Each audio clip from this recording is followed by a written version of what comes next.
Hi, if you want to improve your thumb's performance and need some guidance, this video is made just for you. I will give you a few exercises to improve the agility of your thumb and to increase your control over the stroke of the thumb, this way making it more comfortable and more efficient to play with it. Let's get started. In the beginning, I would like to mention why thumb is so special and what are its weaknesses, which we're going to work on. First, why am I making a whole video about thumb? What's so special about it? By simply looking at our hand, you can see the thumb grows differently compared to the other fingers, and its physiology is a bit different. By the way, if you'd like to know more about strengths and weaknesses and peculiarities of each of our fingers based on the physiology of our hand, I have a video just on that. It's called Finger Rolls, so feel free to watch that if you're interested in the topic. Well, it grows from this part, starts here rather than here, and that makes it seem shorter, even though technically it's not shorter, right?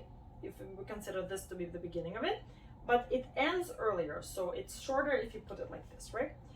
And that makes us put him on the key differently. Also, it's sideways, right? It's not straight in a way, it's a little bit on the side. That also contributes to how we put him on the key. I'll show you that in a second. And another thing about thumb that is different is that it's kind of missing a joint, missing a knuckle, because these fingers have 1, 2, 3, and this has only 1, 2. And that makes him a little bit more dependent on the hand. It's more connected in a way to the hand because it has less independence, but at the same time, it is also heavier. It's hard for him to move because he's heavy and because he only has this kind of 2 joints instead of 1, and that makes him less agile and more clumsy. So what are its main weaknesses? It is heavy and it easily takes the weight of the hand, so it's harder for him to independently move up and down, right? And second, it is clumsy because it is shorter, or it seems shorter, and it's mobile in a different way. So we have to account for that when we play with it. Thumb is really important, especially when we play scales and arpeggios. This is where we use thumb to change from one position to the next. So changing position occurs through thumb, and we need to control it really well. And the second is playing octaves or big chords that involve thumb. It's also, we need to be alert to how we do it and how we use it, how we put it on the key too. And we want to be able to achieve the unanimity of the stroke between thumb and other fingers. And because he's clumsy, naturally he's going to stand out. So if I play a scale without controlling the thumb, it's just gonna sound, right? But if I control it, quite different, right? So the weaknesses I mentioned. Now let's go to how to properly put him on the key.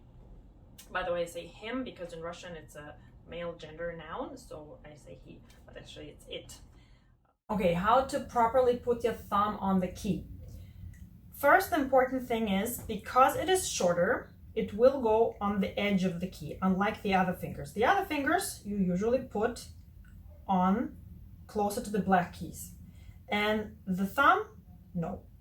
Second thing, it will have to be bent, curved, just like all the other fingers, just only it's curved in kind of sideways, right? So it looks like this. I'm showing it to that camera, but you're going to see it like this, basically. And a third thing important about it that we're going to curve it, we're going to put it on the edge, and we're going to put it on the edge of the thumb itself. You're going to only put maximum nail, but more, even a little, like a 3/4 of a nail on the key. So just like this. That's the way to put the thumb properly. It's not going to, if you do it like this, that's bad. It's almost straight and it's laying down all the way close to the black key. If you put it here, it's still bad. It's too much of a joint here, too much knuckle, less. Like this, good. Like this, not good because it's straight and it's less mobile, and the other fingers are not as comfortable with that too. And it shouldn't be facing this way either. That's extremely uncomfortable because you are gonna touch this and he's not very focused with his attack at all. He's even more clumsy than he should be. So this is bad, this is bad, this is bad, and of course we're not going to put them like this and like this either. So the right way is like this, and you can see it here. We try to avoid putting thumb on the black keys unless absolutely necessary. Yes, if you're playing octaves, there is no way around it. You absolutely have to put the thumb on the black key. That's a given because you can't really reach. I mean, I can't even reach with these two fingers. Anyway, so hope that's clear. If you have to play some kind of chords or double stops that you can't reach otherwise, of course you use thumb.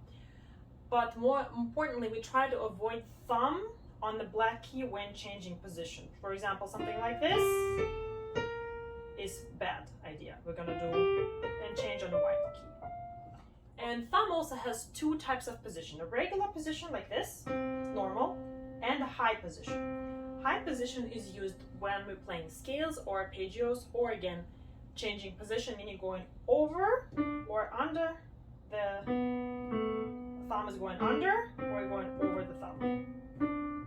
A little higher, this is normal, this is high position.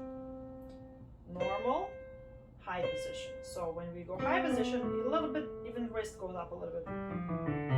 What does it do, that high position? It makes the thumb lighter, and that makes it more even with the other fingers. The line becomes even. So again, like a unity of stroke with this finger. We need to lighten him up because he's heavier than others, and he's easier taking the weight of the hand than the other fingers. So we need to make it more difficult for him by putting him a little higher. And another very important thing about thumb's position on the keys is when it is not playing, it should always be located on the white keys next to the other fingers and be ready to play when it needs to. If you're going to leave your thumb hanging here, then he's going to be too slow to act when it needs to, and is going to have an extra movement from going from here to here. That creates a delay in the sound, and it creates discomfort also. Keep that in mind. No hanging here, no holding on to this or anything like that. And when you play, obviously don't go like this also, right? So it makes sense what not to do. So just keep it here.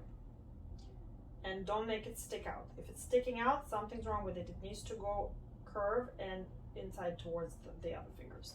What do we want to improve in thumb? We want to improve his agility. We want to make him less heavy. We want to make him lighter, and we want to make him less clumsy to even his attack, his stroke, in order to match the other fingers better.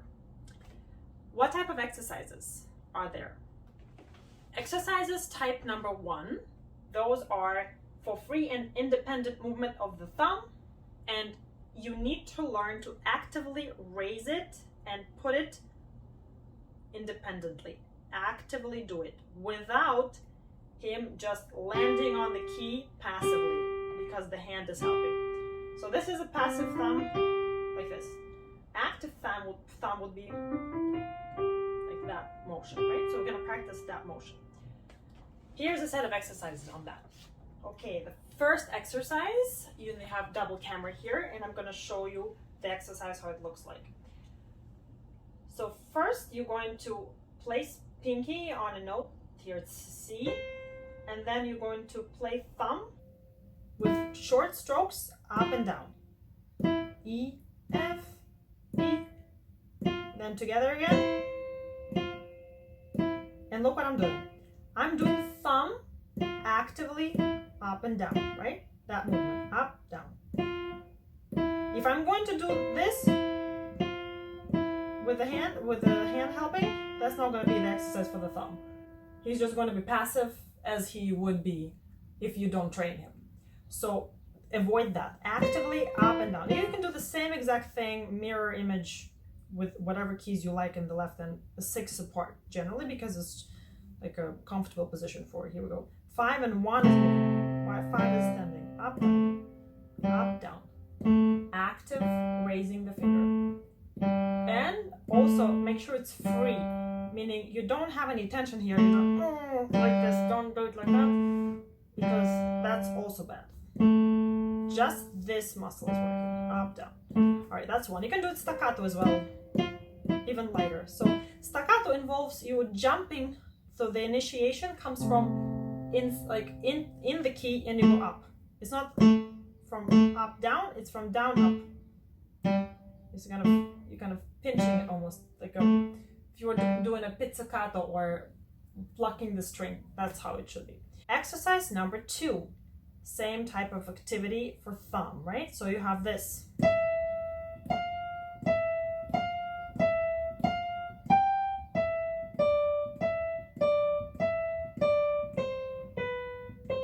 And you can keep going. You can also do that exercise legato. I'm going to play it slowly.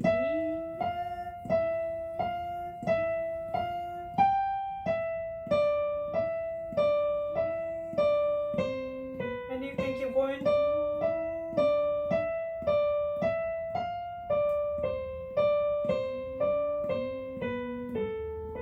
And in this exercise, you can see that I'm using that high position where, because I am going to use the thumb and I want an even stroke because it's over or under. It's not a combination where the next finger comes like this. That's where you can use a normal position. But if you go over or under, you want to utilize that high position. This is what I'm doing here. If you're not connecting it legato, then you could do a normal position because you don't need to connect. But what you want to think about here in this exercise is engage your ears and try to control how even the notes sound, meaning volume should be the same and feeling of your hand should be the same for every finger, independently of which finger you're playing. 3, 1, 3, 1, 3, 1, 2. That's how I learned how to make the evenness of the line by controlling the type of stroke each finger does on the key. The third exercise prepares you also for the position change. It's just like this, or legato. And again, you can do that same thing at the end. And again, control, try to even the line. Don't, if you feel that means you're not really using your thumb properly, you're letting him be passive. Don't do that. Be actively engaging him up and down. Another type of exercise for thumb is going to be a little crescendo between 1 and 2. And 1 and 3. And again, same thing can be done with the left hand.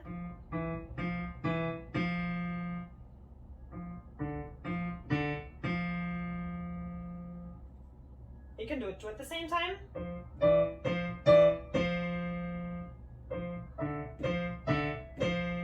But look how active my thumb is. Again, I'm going to capitalize on the activity of the thumb. Up, down, up, down.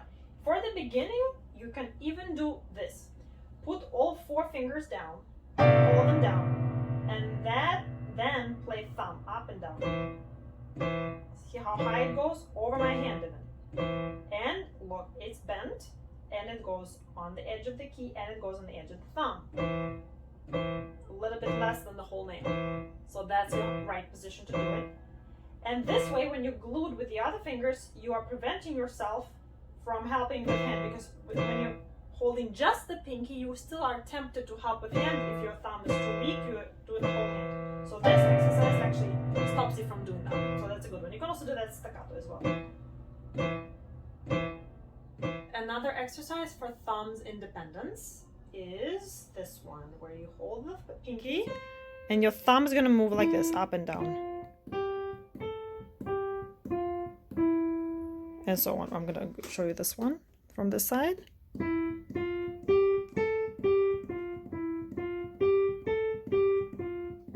Look how actively it's going up and down, right?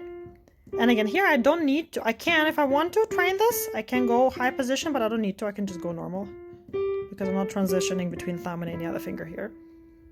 And same, you can just keep going. And so on. And the same exercise can be done with the left hand. We're holding pinky here and then thumb. Up and down. And I'm gonna close it from this perspective a bit.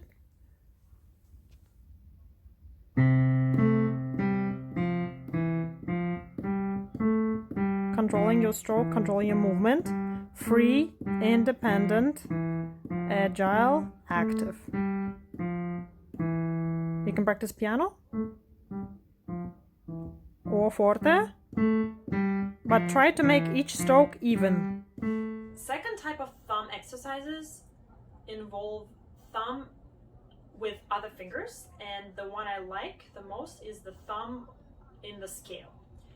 So it's helping you to practice for playing scales as well, and what it does is you're just playing the scale only the places where you go or over under the thumb, where you change the position. So it's like this: 1 on C, 3, 1, 4, 1, 3, 1, 4, 1, and so on. That way you're isolating the difficult spot and you're making sure that you have the even stroke between the fingers that are changing the position, right? Again, even meaning try to match the volume and the way that key is responding to your touch. So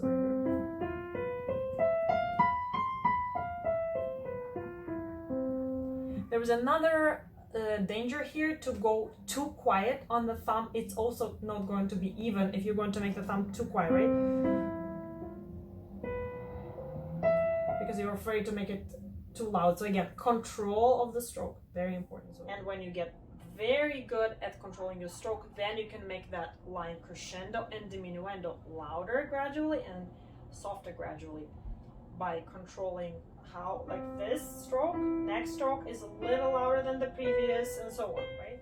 Another exercise to prepare you for combination and thumb and other fingers is this one with the black key here. You have from going from black key to the white key, 2, 1, non-legato first. And again, actively, even if the thumb is kind of cramped inside the hand, you could see that it's still raising. See that I can still do that. Don't just do this. That's bad.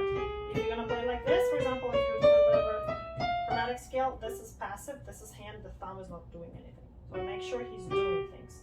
And high position here. Same thing left hand. If you're not doing legato, you can do this, but I would encourage you to try to do it legato, and that way, okay, what do? You can't really put them here, you don't have to put them here. If it's a legato with a black note, there are some exceptions. You still have to put them in a high position, but you are allowed to go closer to the black key just because it's easier. It's closer to here. That's a bit far stretch, so this is easier. That's all right. He's still actively pressing the key and so on, right? Another exercise for active, independent thumb movement is something that's a little more difficult than the previous one, starting with non-legato.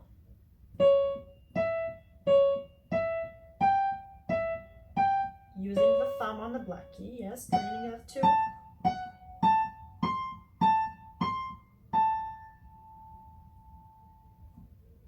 And you can do that legato. Look how I'm raising my thumb. Watch. See that? Again, none of this. That also will create this movement of your hand, which is going to be even worse when it comes to the evenness of the line. How can you make an even line if you're going to go up and down all the time, right? It's like a bumpy road. Same thing with the left hand.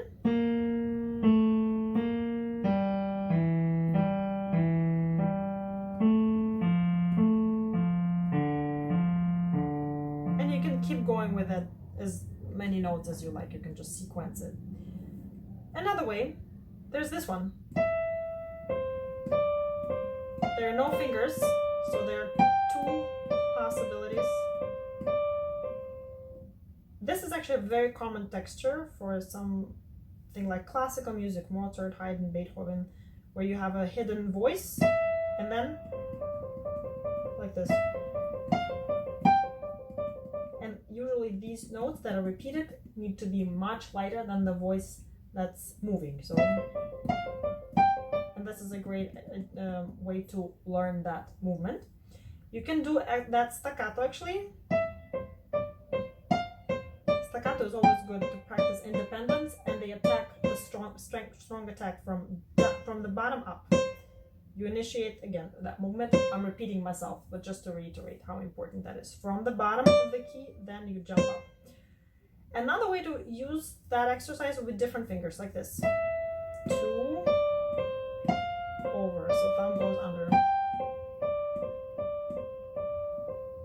And this, look how much on the edge it is, and look how actively it's raising, right?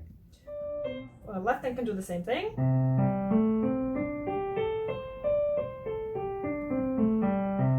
And look how, again, high position, right, for the change.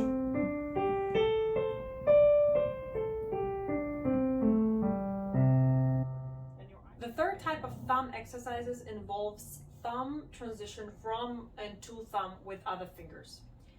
Short motifs involving more than a thumb, basically. You're going to play the G and hold it at the same time with the thumb, and then you're going to do this.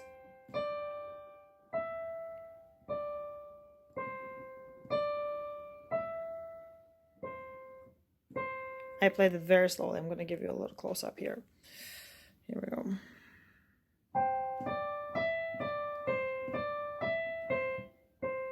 Look how my thumb goes, right? Then there is another version of that.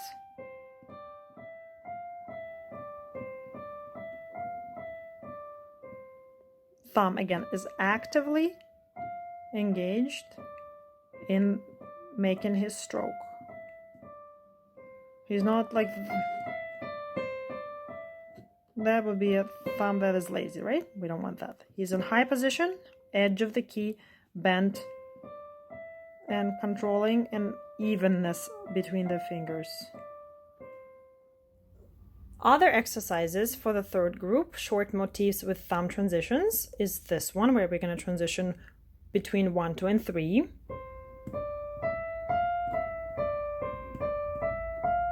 Legato. And you can keep going to.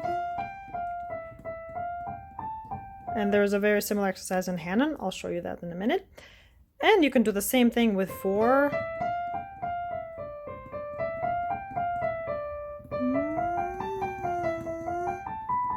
Let me show you a little close up here what I'm doing with my thumb. High position, right? And your left hand can do the exact same thing here.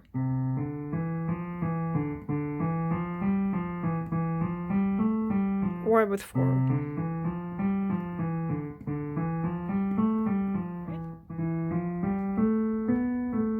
And you're controlling your stroke.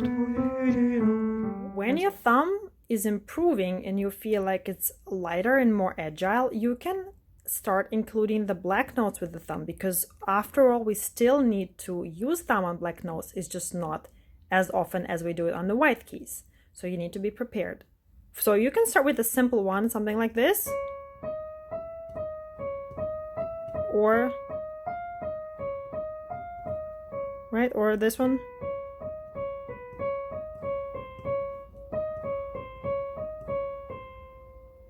And then you can do something like this, the same exercise we did on the white keys. Now take it to the black keys, like these.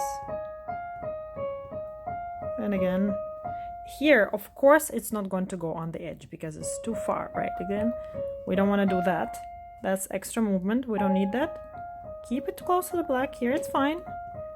Again, you can use the rules and make exceptions when it's more comfortable and it makes sense for your hand. And now I'm just going to show you a quick set of exercises that will help you improve thumb in combination with other fingers. In other words, training changing of position will help you with scales, will help you with arpeggios, and I'll show you an exercise to prepare for playing octaves. First, Hanon exercises from 32 to 37. 32 goes like this. It's 1 and 2 combination.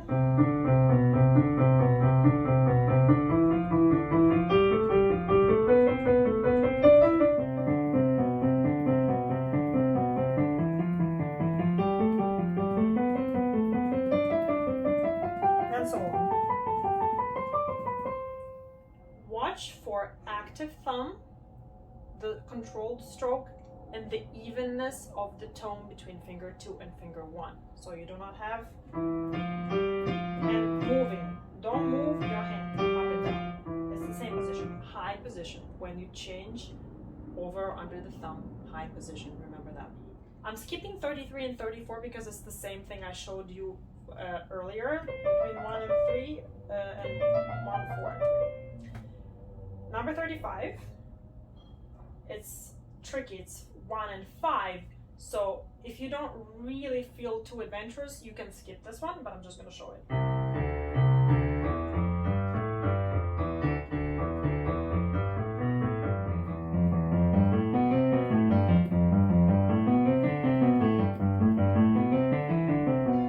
If you're going down, it's the same thing, just a mirror image of that.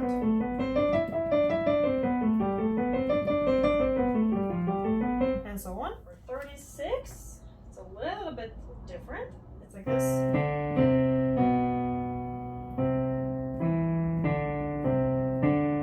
I'm going slowly.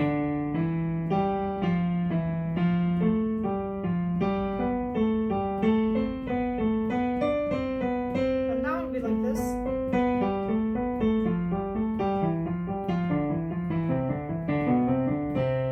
It's kind of like a melody. Raising the thumb, right? So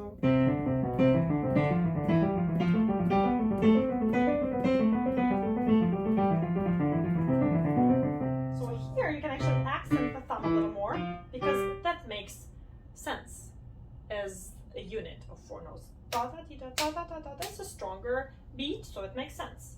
We don't always have to hide thumb again. If the music requires you to play the thumb with more accent, with more emphasis, that's fine. Number 37, that one's a bit tricky. I've showed that before in my scales video, and some people said it's almost impossible to play that. It's tricky, yes, so be careful and don't over exert your hand because you might get injured. So very carefully, very slowly, you're going to have to stretch that part, so thumb has to go even farther away on the palm, like the farther and farther away, while holding these 3 fingers. I'm going to show both hands at the same time. We're going to hold them and thumb is going to move. The thumb here, here, and then here. You see it's going far inside under the palm, and you will feel stretch. This muscle, you will feel the stretch, so don't overdo it. Very slowly, and then you just keep going 2 times and so on.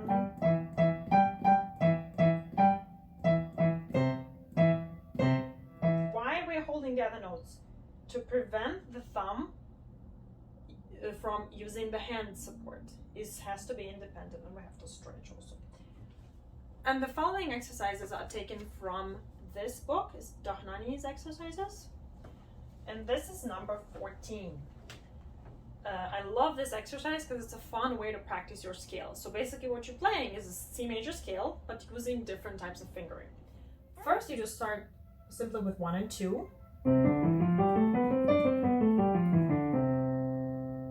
Then you do,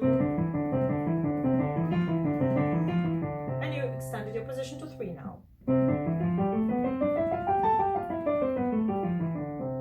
When you're more agile, more confident in your stroke of the thumb and making even with other fingers, now you can create crescendo towards the top and diminuendo towards the bottom. That's how it usually goes, or you can try the other way around.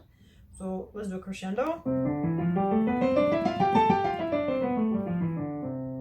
And then we're going to extend our position to 4.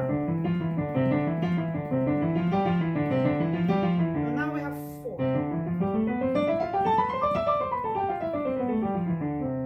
And again, try to make thumb unanimous with the other fingers in terms of the tone.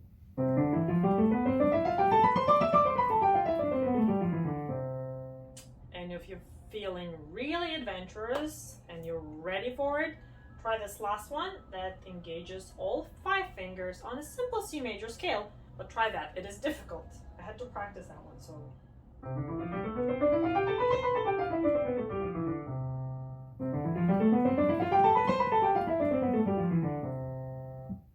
And this last exercise is to prepare you for playing octaves with comfortable and controlled thumb strokes. So we're just going to play a regular scale with thumb only. And we're going to make sure the thumb is in the correct position. And he does not need to be in a high position because he's not going to switch with any other finger. He's just going to play, if you're going to play a scale, it's just going to be like this, right? Or, you can see my thumb, right? Or with a black nose, and so on. I'm going to show you both hands. Left hand you can see here, so it's going to just white keys first, C major, let's say.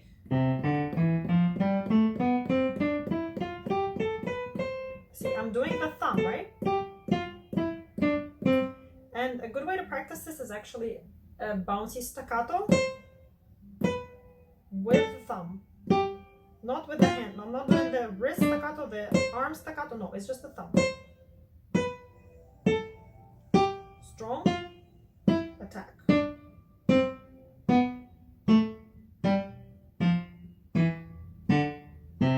Same with the right hand.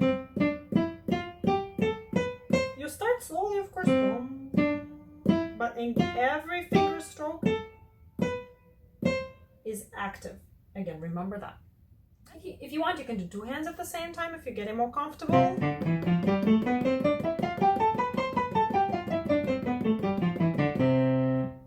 Again, my hand is not helping, it's thumb. And you can do the same thing with any black key scale, say, D flat major.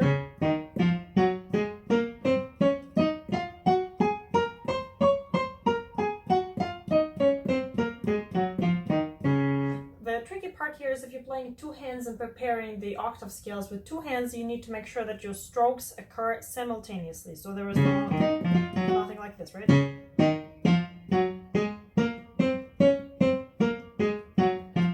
If you go in with one hand, then you don't have to worry about synchronicity and you can go a little faster, but be careful and you will observe how different it is to touch the black key with the thumb versus the white key, right? You have to have a lot more precision when you're going on a black key. Because it's a little more slippery and you can easily miss or even just slide, right? And also you can feel that it needs a little bit of an adjustment between going from a black key to a white key, how the stroke happens. So these moments are going to be the most difficult to control. If it's all black keys like that, the Chopin music, this is actually easier than if it was involving the white key, because then you don't have to make an adjustment between black and white, you just play the same way. But that I can show in the octave video, which I will make later. And you can play the same actual thing with arpeggios. You can do thumb like this, or let's say later you need to play something like this. One exception that we make when we use thumb is this trick where we need an extra finger. Let's say we have a 6-note chord and we only have 5 fingers. What do? Thumb is big enough to play 2 keys if they're adjacent keys. For example, like this, like right here. You can do 2 keys at the same time, right? 2 keys at the same time. And for example, in the Chopin scherzo that I'm playing, there is this chord. I'm not using the 4-finger, but if I was trying to, like, that's impossible, right? So I have to utilize the thumb on 2 keys, which is quite comfortable. And I don't need to bend it nicely. I don't need to put it on the edge. I just put it how it goes, like this, like this, right? So that's how it is, and it's gonna stick to the side. It's fine. That's an exception. Okay, we can do the same thing with the right hand, and if we have a big chord that has 6 notes, so that's what we do.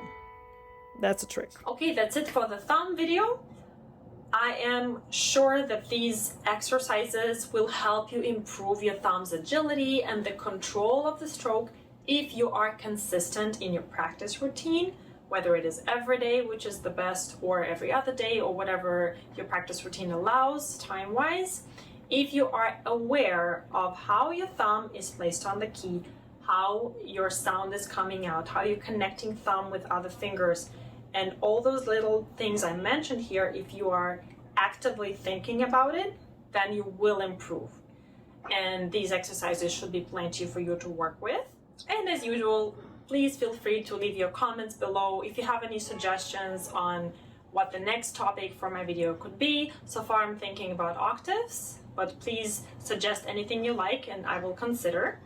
And if you want me to include certain things that you wish I would have talked about in this video, also let me know. Maybe I will put it as a comment later, or maybe I'll make a separate short video.